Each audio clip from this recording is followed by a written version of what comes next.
وسلم وبارك على محمد وعلى آل محمد. اللهم انفعنا بما علمتنا وعلمنا ما ينفعنا وزدنا علما وبارك لنا في علمنا وارزقنا الإخلاص في القول والعمل كاملا وعلما نافعا لا ينسى وتوفيقا دائما وصحة ويقينا وعافية. اللهم افتح لنا كل خير، اللهم اكفنا بحلالك عن حرامك وأغننا بفضلك عمن سواك، آمين يا رب العالمين. Alhamdulillah, kaum muslimin rahimani wa rahimakumullah. Kita lanjutkan pengajian kitab Al-Arba'un At-Tijaniyah yang diambil dari At-Tijan fi Sya'bil Iman karya Syekh Al-Muhaddits Imam Ghazali rahimahullahu ta'ala. Dan pada pertemuan yang lalu sudah kita bahas bab yang ke-13 di mana beliau menulis bab taqwa wal amal salih, membicarakan tentang takwa, yaitu menghindari larangan-larangan Allah Subhanahu wa taala, dan amal saleh yaitu melakukan perintah-perintah Allah Subhanahu wa taala. Kemudian pada bab yang ke-14 ini beliau mengatakan babu birril walidain, bab berbakti kepada kedua orang tua. Maka seolah-olah beliau mengatakan bahwa amal saleh yang paling penting setelah ibadah atau tauhid kepada Allah Subhanahu wa taala itu adalah birrul walidain. Dan makna ini bahwasanya birrul walidain adalah sangat penting setelah tauhid kepada Allah Subhanahu wa taala kita temukan dalam banyak ayat, salah satunya yang ditampilkan oleh beliau pada buku ini. Wal ihsani, dan berbuat baik bidzil qurba, kepada para kerabat, wal yatama, dan anak-anak yatim, wal masakin, dan orang-orang miskin, wal jari dzil qurba, dan tetangga yang dekat, wal jaril junub, dan tetangga yang jauh, was sahibi bil jambi, dan tetangga dan teman yang ada di sebelah, wa ibnis sabil, dan ibnu sabil, wal mamluk, dan budak. Ini bab ini semuanya diambil dari ayat yang beliau tampilkan di sini. Qala Allah azza wa jalla wa'budullaha, dan ibadahlah kepada Allah Subhanahu wa taala. Dan sudah sering dijelaskan bahwa setiap kata-kata ibadah dalam Al-Qur'an itu maksudnya adalah mentauhidkan atau mengesahkan Allah Subhanahu wa taala. Karena kalau hanya ibadah saja tanpa mengesahkan Allah, itu sudah dilakukan oleh orang-orang kafir waktu itu. Makanya di sini Allah mengatakan wala tusyriku bihi syai'a, dan janganlah mensekutukan dengan Allah sedikit pun. Nah, setelah perintah ibadah atau tauhid, lalu Allah mengatakan wabil walidaini, dan kepada kedua orang tua ihsana, berbuat baik. Penggandengan antara berbuat baik kepada orang tua dengan ibadah atau tauhid kepada Allah ini kita temukan dalam banyak ayat, tidak hanya pada surat An-Nisa ayat 36 ini saja. Misalnya pada surat Al-Isra, Allah Subhanahu wa taala mengatakan wa qada rabbuka alla ta'budu illa iyyahu wa bil walidaini ihsana, yaitu surat Al-Isra ayat 23. Waalaikumsalam. Allah telah memutuskan bahwasanya jangan ibadah kecuali kepada Allah, dan kepada kedua orang tua hendaklah berbuat baik atau berbakti. Kemudian berbuat baik tidak hanya kepada kedua orang tua, tapi juga wabidzil qurba, kepada kerabat-kerabat. Maka sedekah kepada kerabat itu dalam Islam pahalanya dua, pahala sedekah dan pahala silaturahmi. Sebagaimana sabda Nabi sallallahu alaihi wasallam. Beliau mengatakan shadaqatun wasilatun. Shadaqatu dzirrahim, sedekahnya seseorang ala dzirrahim, kepada kerabatnya, shadaqatun wasilatun, itu adalah bernilai sedekah dan bernilai silaturahmi. Hadis riwayat Tabarani, derajatnya sahih, maka pahalanya dua. Kemudian wal yatama, dan kepada anak-anak yatim. Anak yatim itu adalah orang yang ditinggal mati oleh bapaknya dan dia belum balik. Maka rukunnya yatim ini dua. Yang pertama, dia belum balik, berarti kalau sudah balik tidak termasuk yatim. Yang kedua, yang mati ini bapaknya. Kalau yang mati ibunya, maka belum termasuk yatim. Karena yang wajib menafkahi seorang anak adalah bapak. Sehingga kalau yang mati ibu, itu masih ada yang memberi nafkah. Kalau yang mati bapak, sudah ada, tidak ada lagi yang memberikan nafkah kepadanya. Apa dalilnya bahwa yatim itu sebelum balik? Dalilnya sabda Nabi Shallallahu Alaihi Wasallam. Beliau mengatakan, la yutma ba'dah tilamin. La yutma, tidak ada yatim ba'dah tilamin, setelah dewasa. Wala simata yaumin, dan tidak boleh diam sehari ilal lail, sampai malam. Di puasa bicara nggak ada. Kalau zaman dulu ada, ya, tapi untuk syariat Nabi Muhammad SAW sudah nggak boleh lagi. Ini hadis riwayat Abu Dawud, derajatnya sahih. Kemudian wal masakin, kepada orang-orang miskin. Orang miskin ini definisinya diperselisihkan oleh para ulama. Tapi yang kita temukan dalam hadis yang sahih, orang miskin itu yang tidak mendapatkan kecukupan untuk kewajiban pokoknya. Jadi misalnya setiap bulannya dia memerlukan kebutuhan pokoknya 200.000 misalnya.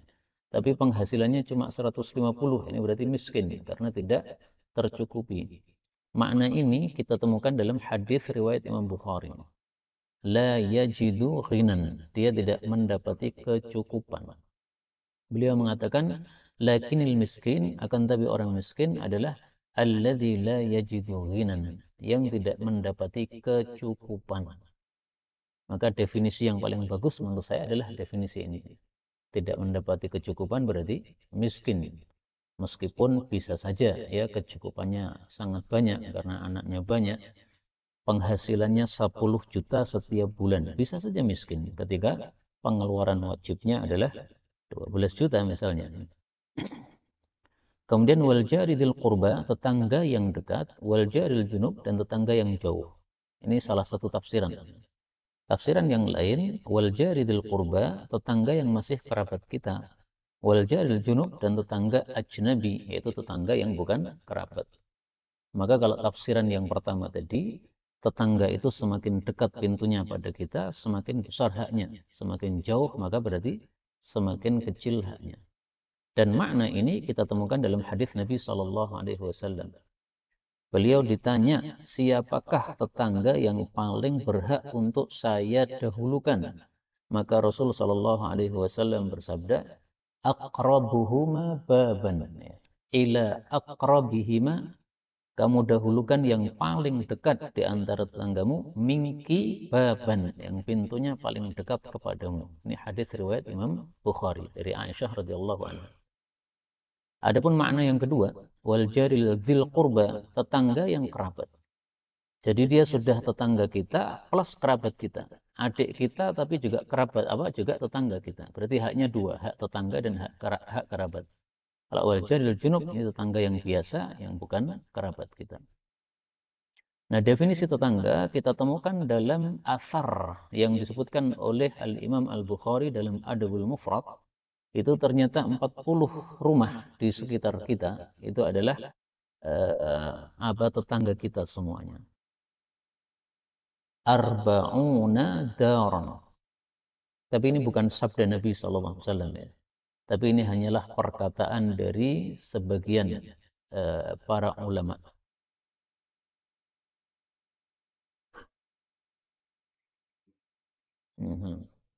Anil Hasan, dari Hasan Al-Basri, annahu su'ila anil jar, dia ditanya tentang tetangga, definisinya apa? Faqala, maka dia mengatakan arba'ina daran, 40 rumah, amamahu, di depannya, wa arba'ina khalfahu, 40 lagi di belakangnya, arba'ina an yamini, 40 lagi di kanannya, arba'in an yasari, 40 lagi di kirinya. Ini kira-kira berapa RT nih, Pak?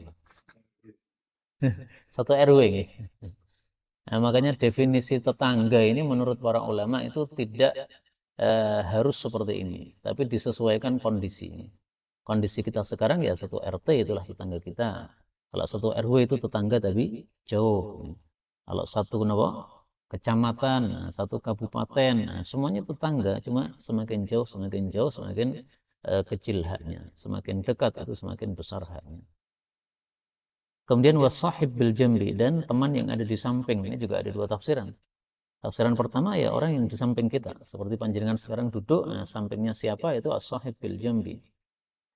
Tafsiran yang kedua, ini adalah istri, karena istri kita selalu bil jambi, di samping kita. Maka Rasul Shallallahu Alaihi Wasallam tidak suka kepada seorang laki-laki yang suka pukul kepada istrinya. Rasul Shallallahu Alaihi Wasallam pernah didemonstrasi oleh para wanita gara-gara mereka dipukuli oleh suami-suami mereka. Maka Rasulullah mengatakan, ini orang-orang yang suka pukul istri bukan orang-orang yang paling baik di antara kalian. Lafalnya apa ya tentang demonstrasi wanita itu waktu itu?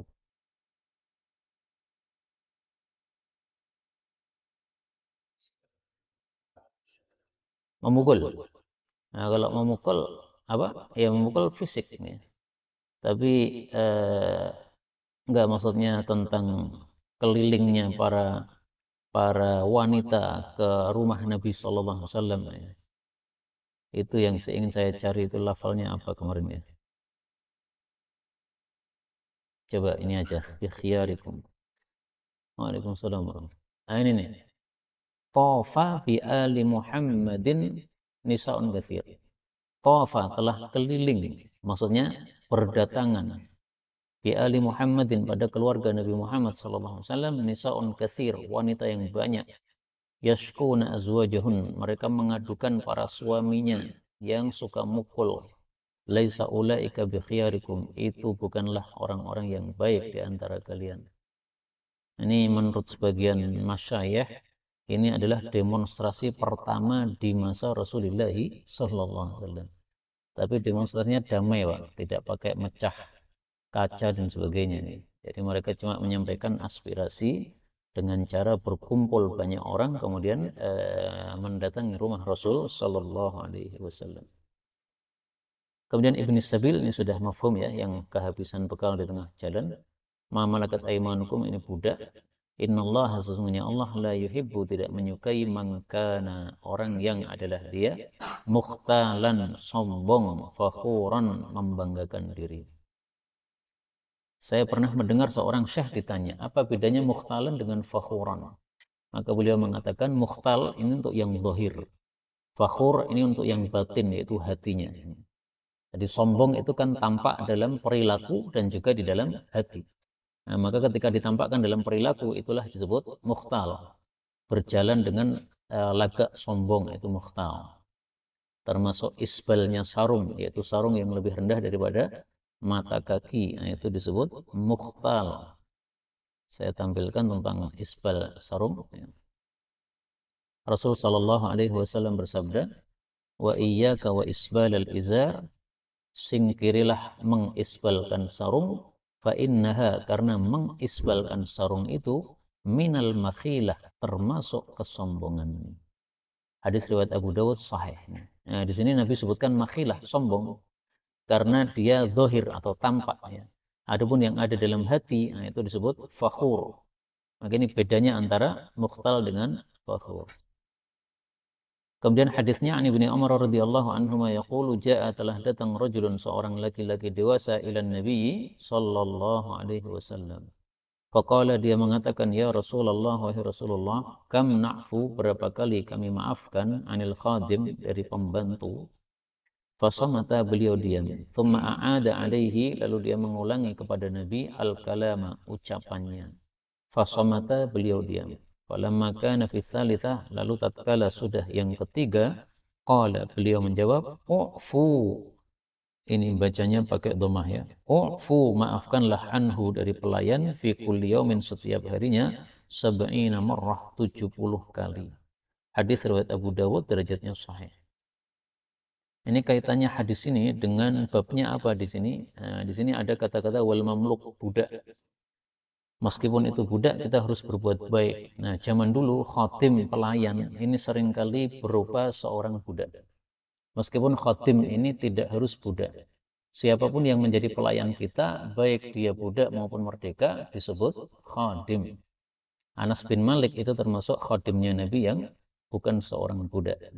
Tapi ada juga orang-orang yang memiliki khadim, yaitu seorang budak. Maka ditampilkan oleh beliau Mbah Ghazali di sini, ini untuk menunjukkan dalil bahwa kepada budak pun kita harus berbuat baik kepada mereka. Adapun memaafkan sampai 70 kali, ini adalah mubalaghah. Karena kata-kata 70, demikian juga 100, demikian juga 500, demikian juga 40, nah itu digunakan oleh orang Arab untuk menunjukkan makna banyak. Seperti kalau kita mengatakan 1000 atau apa, peng seket buntut dan sebagainya. Bab berikutnya bab silaturahim, bab menyambung silaturahmi, wa ijabati da'wah dan mendatangi undangan, wa ikramid dhaif dan memuliakan tamu. Setelah beliau membahas tentang birrul walidain, lalu beliau membahas tentang silaturahmi. Seolah-olah beliau mengatakan bahwa menyambung hubungan ini tidak hanya kepada kerabat yang terdekat, yaitu orang tua saja, tapi juga semua kerabat meskipun itu jauh. Maka bab ini melengkapi bab sebelumnya, yaitu yang sebelumnya ini khusus, yang bab berikutnya ini lebih umum. Adapun ijabat dakwah, mendatangi undangan, undangan makan ini menurut mayoritas para ulama yang wajib didatangi ini cuma satu saja, yaitu undangan walimah. Selain walimah tidak wajib. Dasarnya mayoritas ulama mengatakan seperti itu karena sabda Nabi Shallallahu Alaihi Wasallam yang berbunyi ila walimatin. Idza du'iya, apabila diundang ahadukum seseorang kalian ila walimati ursin, untuk walimatul ursi, walimah pernikahan, fal yujib, hendaklah dia mendatangi. Hadis riwayat Muslim. Nah, maka hadis-hadis yang menyuruh kita untuk mendatangi undangan yang bersifat mutlak atau umum itu dipahami dengan yang khusus ini.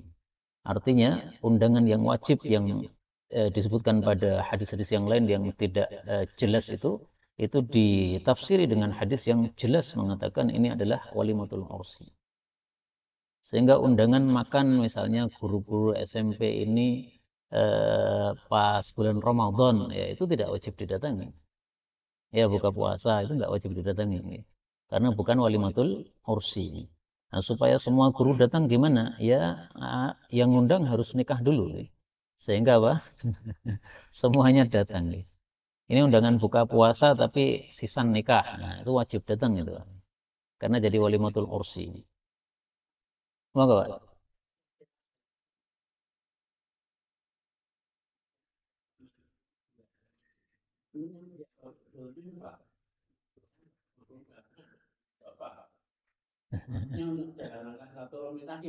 Ah, kalau orang yang tidak diundang ikut datang, itu boleh apabila minta izin dulu kepada yang mengundang. Jadi kita bawa, kemudian sampai sana itu menunggu di luar. Ini saya membawa 2 mantu saya. Oh silahkan masuk, nah, baru boleh. Tapi kalau oh mohon maaf Pak, ini makanannya sudah pas sekali, jadi nggak bisa ini kalau mau masuk. Nah maka kita bayar nih. Ya kecuali kalau memang datang untuk mendoakan saja, bukan untuk makan, nah, nggak apa-apa. Maka ringkasnya menurut mayoritas ulama dibagi dua, undangan itu yang wajib hanya walimatul ursi, yang lainnya tidak. Menyelisih mereka Ibnu Umar. Ibnu Umar berpendapat apapun undangan makan wajib didatangi. Kemudian memuliakan tamu. Nah, ini seolah-olah beliau mengatakan bahwa orang yang mengundang harus memuliakan tamunya. Qala Allah Azza wa Jalla, ya ayyuhan nas, wahai manusia, ittaqu rabbakum, takwalah kepada Allah, alladzi khalaqakum, yang telah menciptakan kalian min nafsin wahidah, dari satu jiwa, yaitu Nabi Adam alaihi salam. Wa khalaqa minha, dan menciptakan dari Adam zaujaha, istrinya, yaitu Hawa. Ini menunjukkan bahwa Hawa itu diciptakan dari satu bagian tubuh Nabi Adam. Khalaqa minha. Diciptakannya Hawa dari Nabi Adam alaihissalatu wassalam. Nah, penjelasan ini disebutkan oleh Nabi dalam hadis yang sahih. Bahwasanya Hawa diciptakan dari min apa itu?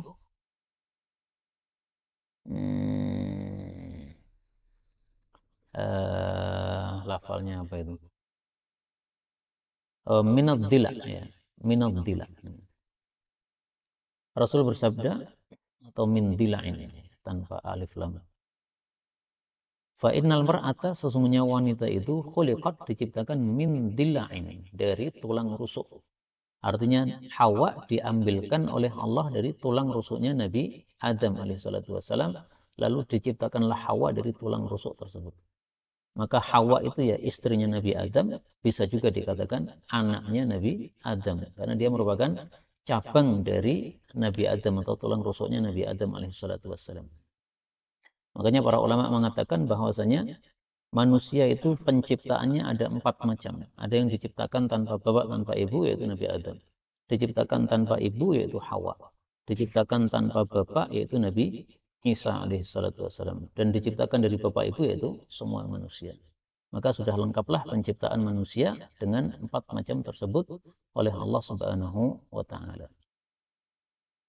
Anak pun juga begitu. Ada 4 macam. Ada yang anaknya laki perempuan, ada yang laki saja, ada yang perempuan saja, ada yang tidak punya anak. Ya, maka juga 4 semuanya kondisinya. Kemudian wabassa minhuma, dan Allah menebarkan dari keduanya, yaitu Adam Hawa, rijalan beberapa laki-laki, katsiran yang banyak, wanisaan dan beberapa perempuan. Di sini laki-laki disebutkan duluan, Pak. Menunjukkan apa nih, Pak?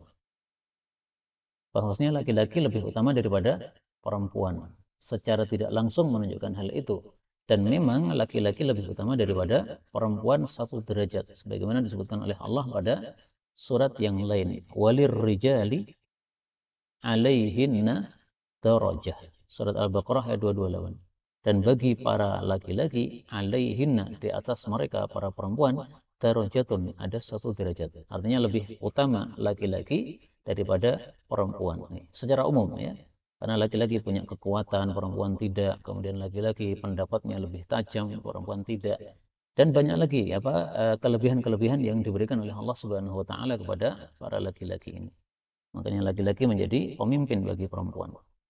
Kemudian wattaqullah, dan bertakwalah kepada Allah alladzi tasaaluna bihi, yang kalian itu saling meminta dengan nama Allah. Wal arhami, dan juga dengan nama rahim. Ini kebiasaan orang Arab. Kalau meminta itu menyebutkan 2. As'aluka billah wa birrahim. Saya minta kepadamu dengan nama Allah, dan juga karena hubungan kerabat. Maka seorang kakak misalnya butuh bantuan dari adiknya. Nah, itu supaya permintaannya kuat, dia mengatakan as'aluka billah wa birrahim. Saya minta dengan nama Allah dan dengan nama kekerabatan. Itulah yang dimaksud tasa'aluna bihi wal arham. Kemudian pripun? Monggo. Iya. Minha ini kembalinya kepada nafsin wahidah. Nabi Adam, karena nafsin wahidah Nabi Adam. Kenapa kok tidak minhu? Karena di sini nafsin. Nafsin muannas, buktinya di sini wahidah bukan wahid. Nah, kalau tasa'alun ini sengaja saya kasih tasydid karena ini qiraah yang lain. Tasa'alun. Kenapa kok ada tasydidnya? Karena asalnya gini. Asalnya tatasa'alun. Nah, ketika taknya dihapus 1, maka dimunculkan tasydid di dalam di atas sin. Tasa'alun. Maka tasydid ini pengganti dari tak yang sudah dihapus. Kemudian tentang meminta dengan nama Allah Subhanahu wa Ta'ala, ini ada hadisnya. Man sa'alakum billah. Man sa'alakum, siapa yang meminta kepada kalian dengan nama Allah, fa'atuh, maka berikan. Jadi orang kalau minta dengan nama Allah, ini permintaan yang harus kita muliakan, yaitu dengan kita beri. Karena dia sudah menyebutkan nama zat yang maha mulia, maka hendaklah kita memuliakan apa yang sudah dia sebutkan tadi.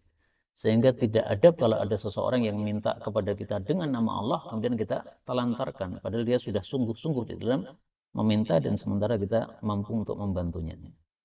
Demikian juga man da'akum fa'ajibuh, siapa yang datang mengundang kalian, maka datangilah undangannya, yaitu tadi walimah yang wajib tadi. Kalau selain walimah tidak wajib. Innallaha kana 'alaikum raqiba, sesungguhnya Allah itu terhadap kalian maha mengawasi. An Abdullah bin Amr radhiyallahu anhuma anna Rasul rajulan sa'ala an-nabiyya sallallahu alaihi wasallam ayyul islami khair, Islam apa yang terbaik? Maksudnya amalan di dalam Islam yang terbaik apa itu? Yang terbaik itu maksudnya yang paling besar pahalanya, paling tinggi derajatnya. Qala, beliau mengatakan tut'imut ta'am, kamu kasih makanan. wa taqra'us salam, dan kamu ucapkan salam, ala man arafta, kepada orang yang kamu kenal, wa man lam ta'rif, dan orang yang tidak kamu kenal. Hadis muttafaqun alaih. Jadi amalan dalam Islam itu sangat banyak sekali, tapi yang paling besar pahalanya atau paling tinggi derajatnya adalah dua hal ini, kasih makan dan menyebarkan salam. Dalam hadis yang lain ada tambahan satu, Pak. Kira-kira apa tambahannya? Kenapa? Kenapa? Silul arham, salat malam ya.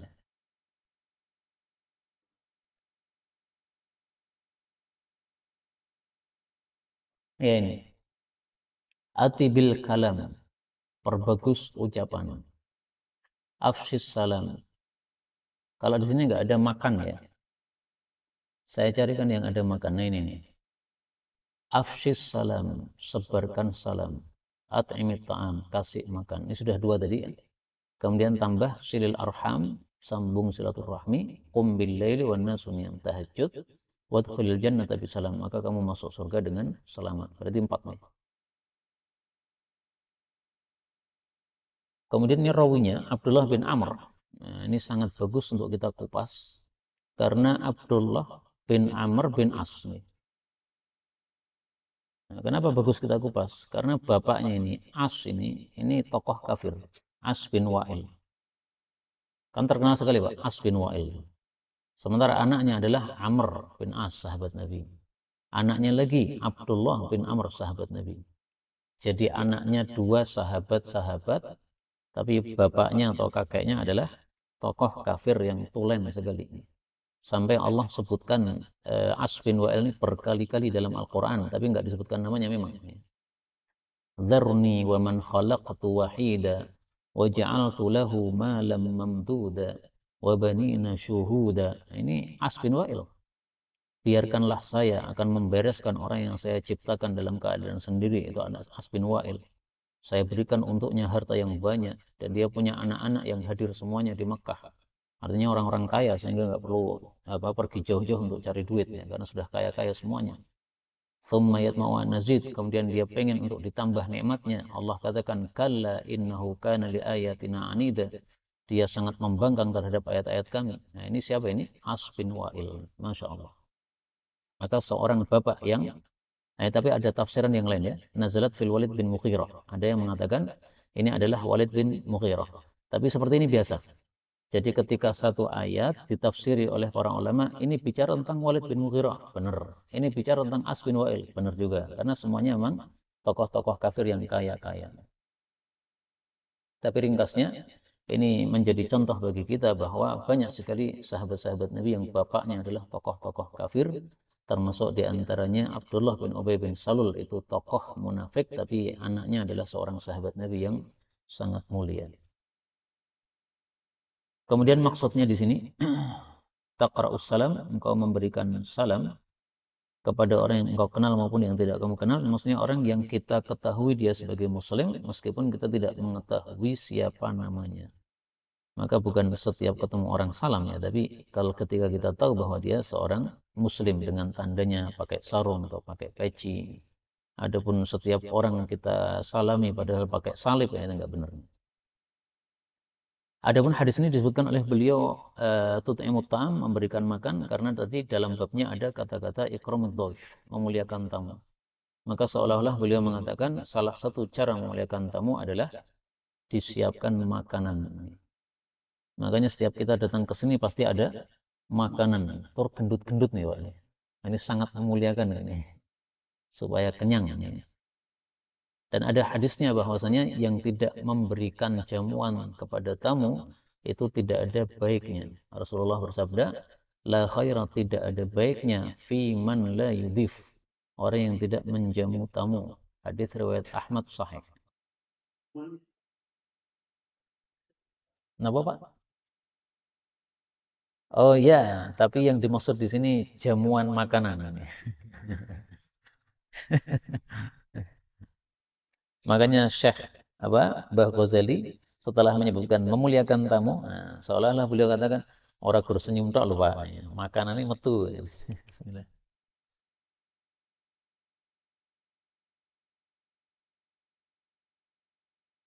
Tapi tidak boleh takalluf, Pak. Takalluf itu menjamu tamu dengan utang, enggak boleh. Malah dilarang oleh Nabi SAW. Saya tampilkan di sini. Takalluf. Naha anit takalluf, Nabi melarang dari memaksakan diri lidhaif untuk menjamu tamu. Sehingga kalau adanya karak, enggak ada duit, ya sudah. Mohon maaf, ini karak. Karena sebagian sahabat Nabi itu ada yang kalau menjamu tamu, itu ngutang dulu, Pak. Mu'ad bin Jabal. Makanya panjenengan pernah dengar kan, Mu'ad bin Jabal dikirim Nabi ke Yaman, untuk menjadi gubernur di sana, supaya dia dapat uang. Itu karena untuk melunasi utang-utangnya. Jadi Mu'ad bin Jabal itu terkenal, kalau ada orang datang minta duit, kasih. Sehingga semua orang yang punya masalah duit, datanya ke Mu'ad. Mu'ad itu kalau pas nggak punya duit, dia minta ke tetangganya. Saya utang dulu, karena ini ada orang minta bantuan. Akhirnya utangnya numpuk. Nah, Rasulullah mengetahui, akhirnya Rasulullah memberikan hajar atau pembatasan kepada Mu'ad. Mulai hari ini kamu nggak boleh jualan apapun, nggak boleh berbuat apapun terhadap hartamu. Hartamu sudah dikuasai oleh pemerintah. Akhirnya dijual oleh Nabi untuk melunasi utang-utangnya. Nah, utangnya masih numpuk banyak. Maka dikirim ke Yaman menjadi amil zakat supaya mendapatkan uang dan supaya dia bisa melunasi utang-utangnya. Nah, seperti itu nggak boleh, takalluf, dilarang oleh Rasul Sallallahu Alaihi Wasallam. Enggak, 14.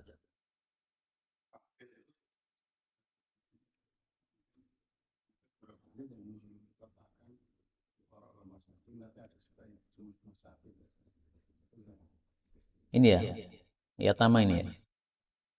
Hmm. Oh ya, masakin ini.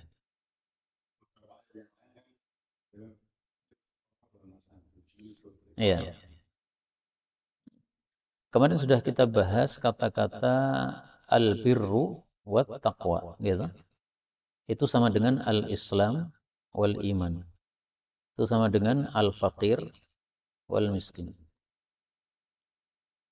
Maksudnya gimana? Ketika disebutkan bir dan takwa, maka berarti masing-masing punya makna. Tapi ketika disebutkan bir saja, itu sudah mencakup takwa.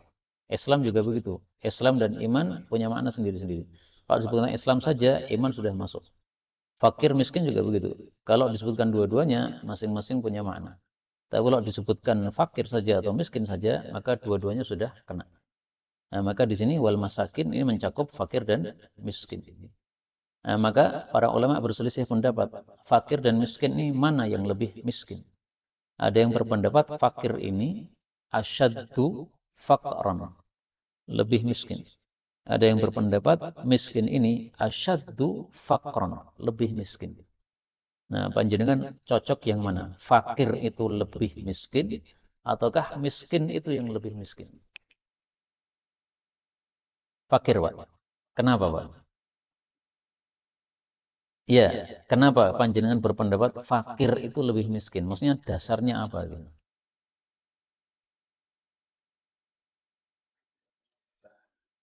Tidak punya pekerjaan. Artinya lebih miskin. Nah, baik, artinya gini, ada yang berpendapat fakir itu lebih miskin, ada yang berpendapat miskin itu lebih miskin. Nah, kita pilih pendapat bahwa fakir itu lebih miskin, itu dasarnya apa gitu maksudnya? Apa surat Al-Kahfi gimana? 5 sakin.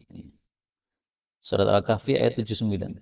Amma safinah, adapun kapal, fakanat lima sakin, miliknya orang-orang miskin. Orang miskin masih bisa punya kapal, Pak. Tapi hasilnya tidak mencukupi untuk kebutuhan wajibnya tadi. Ya. Kebutuhan wajibnya 2 juta setiap bulan, tapi pemasukannya cuma 1.900.000. Nah, masih miskin. Tapi punya kapal, Pak. Sehingga orang miskin punya mobil bisa aja. Dulu pernah ditanyakan kepada saya, saat ini ada seseorang tetangga kita itu dohirnya miskin, tapi punya mobil gimana? Nah, saya tanya, kok bisa punya mobil? Itu warisan. Terus setelah saya lihat mobilnya ya elek. Dan memang miskin betul, karena bajunya kelihatan miskin, kemudian motornya juga kelihatan. Nah, maka tidak bisa dikatakan yang punya mobil berarti kaya. Oh, belum tentu. Mobil cuma dikasih, dia tetap orang miskin ya. Karena itu berkaitan dengan apa? Kebutuhan wajibnya. Nah, maka ini dalil yang menunjukkan bahwa miskin itu lebih bagus kondisinya daripada fakir. Terus dalil yang kedua, tadi yang panjenengan sebutkan, innamas shadaqatu lil fuqara, disebutkan pertama kali, gitu. Nah, disebutkan pertama kali menunjukkan bahwa mereka lebih butuh.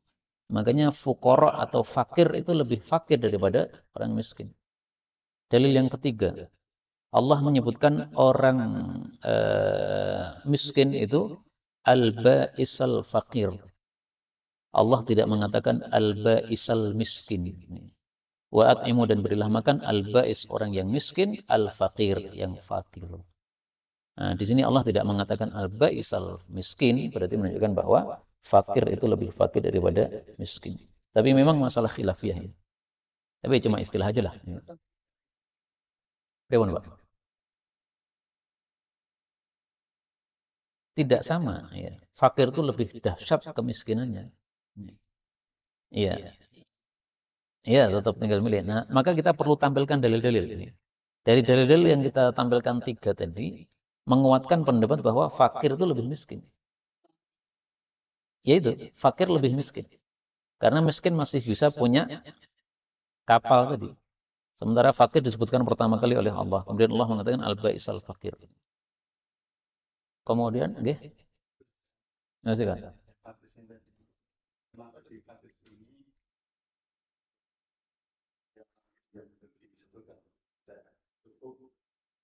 Walaupun dalam prosesnya itu memang Nabi kemudian dia. Oh, kok disebutkan 3 kali ini ya? Nabi SAW itu biasanya diajak bicara oleh sahabat sampai maksimal 3 kali. Mereka nggak berani lebih. Kalau sudah 3 kali kok Nabi diam, mereka pergi. Kalau baru 1 kali diajak bicara beliau diam, mereka masih ngulangi lagi. Pripun ya Rasulullah? Beliau diam. Pripun ya Rasulullah? Nah, maka begitu sampai 3, beliau diam, pergi. Tapi di sini ternyata beliau menjawab.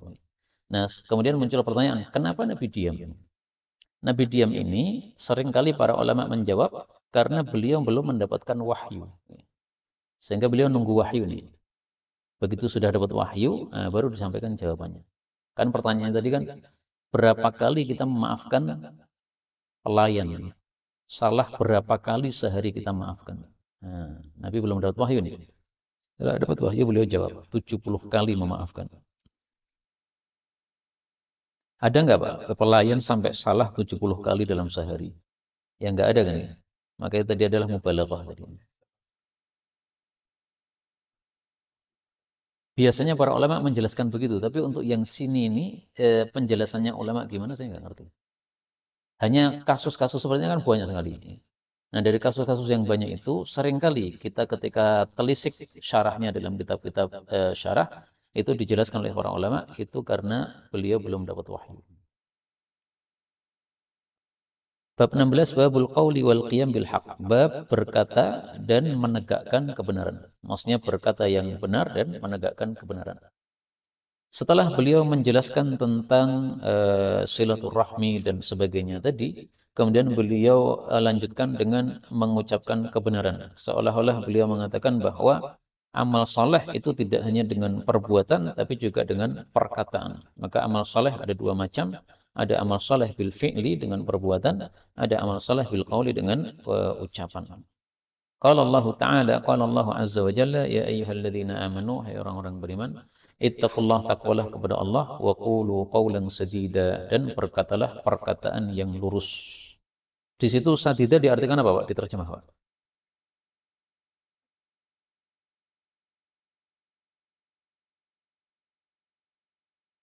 Karena tafsirnya banyak. Kenapa? Yang benar. Ada yang menafsirkan benar itu ada, sawaban ada. Tapi kalau diartikan perkataan yang lurus, ini lebih mencakup. Karena jujur itu termasuk perkataan lurus, la ilaha illallah itu termasuk perkataan yang lurus. Kemudian ucapan yang baik itu termasuk perkataan yang lurus.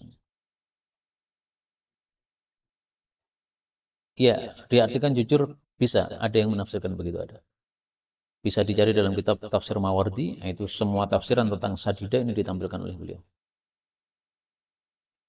An Abi Dzar radhiyallahu anhu qala amaroni telah memerintahkan saya khalili kekasih saya sallallahu alaihi wasallam bi sab'in 7 perkara. Jadi ini wasiat Nabi kepada Abu Dzar, ada 7 wasiat. Yang pertama, amaroni dia suruh saya bihubbil masakin, mencintai orang-orang miskin, waddunuwi minhum, dan mendekat kepada mereka. Mendekat pada mereka ini maksudnya duduk bersama atau bergaul bersama orang-orang miskin. Sebagaimana disebutkan dalam hadis yang lain. Wajalisuhum. Ahibbul fuqara, cintailah orang-orang fakir, wajalisuhum, dan duduklah atau bergaulah bersama mereka. Hadis riwayat Hakim dan disahihkan oleh Imam Hakim, meskipun ada yang mendhaifkan. Ada seorang ulama mengatakan, saya bergaul dengan orang-orang kaya, maka saya dapati diri saya itu sering susah. Begitu saya bergaul dengan orang-orang miskin, fastarahtu, maka saya langsung longgar. Karena kalau kita bergaul dengan orang-orang kaya, melihat baju kita, wah paling elek. Melihat sandal kita, paling elek. Laptopnya paling elek. Arlojinya paling elek. Tetapi kalau ketemu dengan orang-orang miskin, kita paling kaya. Sehingga fastarahtu, kata beliau. Wa amarani, dan beliau menyuruh saya an angdura, untuk melihat ila man huwa duni, kepada orang yang di bawah saya. Wala angdur, dan saya tidak melihat ila man huwa fauqi, kepada orang yang dia di atas saya. Ini tentu saja dalam hal nawa dunia ini. Kalau dalam hal akhirat sebaliknya malahan, harus melihat kepada yang lebih tinggi supaya kita lebih semangat dalam beramal. Tapi maksudnya di sini adalah fil umurid dunyawiyah, dalam hal-hal keduniaan. Fungsinya apa kita melihat yang lebih rendah ini? Supaya kita merasakan betapa banyaknya nikmat Allah kepada kita, sehingga kita tidak meremehkannya. Dan itu disebutkan oleh Nabi dalam hadis yang sahih. Ungduru ila man huwa asfal minkum, lihatlah kepada yang lebih rendah, wala tangduru ila man huwa fawqakum, jangan melihat kepada yang lebih tinggi, fahuwa ajdaru, maka hal itu menyebabkan alla tazdaru nikmatallah alaikum, kalian tidak meremehkan nikmat Allah kepada kalian. Hadis riwayat Muslim. Maka sebenarnya nikmat Allah kepada kita sangat banyak, hanya saja kadang-kadang ya terasa sedikit gara-gara melihat yang lain. Yang ketiga, wa amarin, beliau suruh saya an asilar rahim, untuk silaturahmi, wa in adbarat, meskipun dia menjauh. Ini silaturahmi yang paling susah. Kalau silaturahmi kemudian dibalas silaturahmi itu udah biasa. Tapi silaturahmi dibalas putus, nah ini yang betul-betul silaturahmi yang paling sempurna. Makanya Rasulullah SAW bersabda, laisal wasil bil mukafi. Bukanlah silaturahmi yang sempurna itu orang yang membalas kebaikan orang. Kita punya kerabat, dia baik sama kita, kita balas. Itu silaturahmi biasa. Jadi laisal wasil maksudnya laisal wasilul kamil. Bukanlah silaturahmi yang sempurna, yang tingkat tinggi. Walakinil wasil, tapi silaturahmi yang tingkat tinggi, yang sempurna, itu alladzi idzan qata'at rahimah, kalau putus hubungan kerabatnya, wasalaha, dialah yang nyambung. Hadis riwayat Bukhari. Kemudian yang keempat, wa amarani, dan beliau suruh saya alla as'ala, supaya saya tidak minta ahadan, kepada seorang pun, syai'an, apapun. Syai'an, kenapa saya artikan apapun? Karena dalam bahasa Arab, syai'an itu disebut gini, Pak. A'ammul am. A'ammul am, kata umum yang paling umum. Kata-kata umum kan banyak ya. Ma itu umum, man itu umum ya. Tapi yang paling umum adalah syai'an. Jadi apapun juga, sekecil apapun. Duit 100 rupiah itu syai'an. Nah, maka la yas'alanna ahadan syai'an, apapun. Ini kalimatnya memang dipilih oleh Nabi SAW dengan kata-kata yang sangat jelas, syai'an. Karena itu sunnahnya kalau kita membutuhkan sesuatu, itu laporkan kepada Allah Subhanahu wa ta'ala. Fa'anzalaha binnas. Rasulullah bersabda, man asabathu faqah, siapa yang mengalami kebutuhan, fa'anzalaha binnas, dia laporkan kepada manusia, lam tusadda faqatuh, tidak akan ditutup kebutuhannya. Wa man anzalaha billah, tapi yang melaporkannya kepada Allah, ausyaqallahu lahu bil ghina. Allah nyaris akan memberikan kekayaan kepadanya, kecukupan kepadanya. Hadis riwayat Abu Dawud sahih. Kemudian yang kelima, wa amarani, beliau suruh saya an aqula bil haq, menyampaikan yang benar, wa in kana murran, meskipun pahit. Yang keenam, wa amarani, dan beliau suruh saya alla akhafa, supaya saya tidak takut fillahi, karena Allah, yaitu dalam menegakkan agama Allah, laumata laimin, celaannya orang-orang yang mencela. Dan ternyata sampai sekarang masih ada itu laumata laim, celaannya orang-orang yang mencela. Hamas disebut sebagai anteknya Israel atau laumata laim, ya, begitu. Nah, kita harus menyampaikan yang benar dan tidak peduli celaan-celaan seperti itu.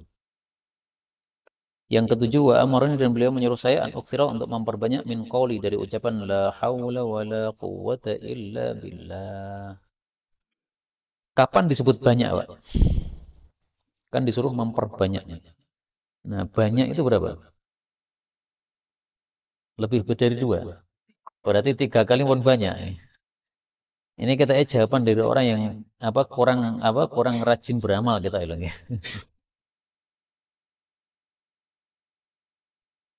Kalau jamak itu memang 3 ya, lebih dari 2. Tapi banyak itu berbeda dengan jamak. Nah, saya temukan dalam satu penjelasan, banyak itu untuk zikir itu 300. Nanti yang punya kitab namanya Qutul Qulub bisa dibuka. Qutul Qulub. Ini Qutul Qulub. Salasi mi'ah. 300. Nggih? 1000. Alhamdulillah. Nah, itu kalau 1000 saya yakin udah banyak itu. Nah, ini. Ini ya, nomor 7 ya.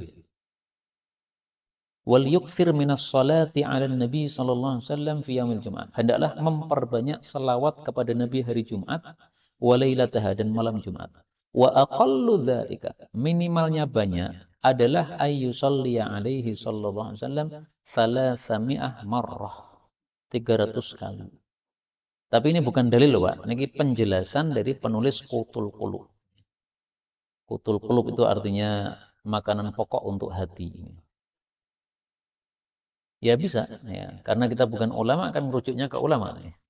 Penulisnya ini Abu Talib Al-Makki, wafat 386. Nah, maka kata-kata banyak untuk bab wirid itu adalah 300 menurut Qutul Qulub ini. Karena banyak itu kan definisinya beda-beda. Kalau untuk wirid itu banyak itu berapa, kemudian untuk istri banyak itu berapa. Kalau untuk istri nggak cocok nih, 300 istri ya berat dedel nih. Banyaknya istri ya maksimal 4. La haula wala quwwata illa billah. Nah, ini kalau kita bisa mengamalkan hadis ini, yaitu minimal dalam seumur hidup kita sekali, yaitu la haula wala quwwata illa billah 300 kali dalam sehari. Nah, kalau bisa seperti beliau tadi ya. 100 kali, Pak, atau 1000? 1000 berapa jam, Pak? Setengah jam. Oh, cepat sekali.